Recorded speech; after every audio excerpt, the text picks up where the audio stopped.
Magandang araw sa inyong lahat. Welcome sa aming Virtual Art Museum Tour. Ang tema ng aming exhibit ay tungkol sa fragility of human existence. Sa paglalakbay sa kagandahan, kahinaan, at ang pagana ng buhay ng tao. Dito, sumasalamin ng katotohanan na kahit tayo gaano kalakas, ang datang panahon ay darating na tayo magiging mahina. Kaya talina, tuklasin ang sining na nagsasalita ng katahimigan, sakit at pag-asa. The Wait of a Moment by Lana Albert. Ito yung tipong artwork na sobrang simple pero ramdam mo agad ang bigat. Isang teardrop lang ang makikita tapos sobrang maganda ang colors. Sa context, parang moment of realization siya. Biglaan, pero life-changing. Yung luha dito, para sa amin, simbolo siya ng truth na ang buhay minsan ay nagbabago in just one moment. Crown Foundation by Javier Ortiz. Ang painting na to, may texture siya na parang concrete tapos may malalim na crown. Kung titignan mo, it is placed above someone na akala mo matibay, pero deep inside, fragile pala. Yung bitak for us, parang inner trauma or pain na matagal nang tinatago. Ang galing kasi, kahit di detalyado, ramdam mo yung emotion. Feminine Beauty by Eden Roberts. This one's really pretty. Flowers in soft pastel colors. Pero mapapansin mo medyo nalalandag siya. Nakaka-relate kasi ang ganda ng visual pero may message na nating last forever. Sa Biotics, yung fading flowers, symbol siya ng youth, life, and beauty. Lahat temporary lang. Vanishing Act by Dave Carson. This one shows a person na unti-unting nawawala sa gitna ng crowd. Blurred edges. Parang nadi-disappear na siya. We see this as someone losing their identity. Sa pressure ng society, sa dami ng expectations. Yung semiotic sign dito is yung fading figure. Parang sinasabi na di na siya kilala, ni sarili. Whispers of Mortality by Sophia Black. Makikita mo dito ang hourglass, candles, and shadows, classic symbols of time and life.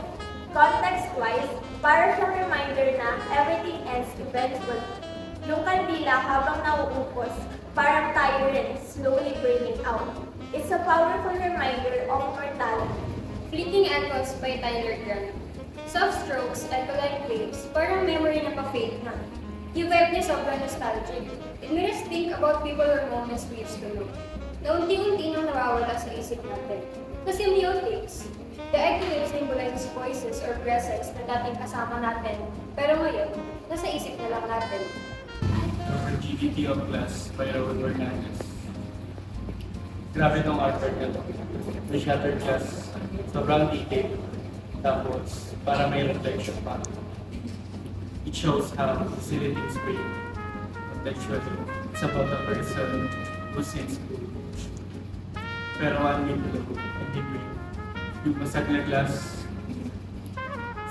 symbol siya ng tao na tila buo pero masal pa pala sa loob. Breath of Life by Alicia Moore. Ito naman yung new subject, the slide lang yung colors parang gawin yung mata. Super hopeful ng vibe. Life at its beginning. Yung hininga sa semiotic symbol siya ng start of hope and the miracle of being alive. The Last Step by Henry Lee. Isang figure lang paakyat ng hagdan. Medyo muted yung colors pero may peaceful feeling.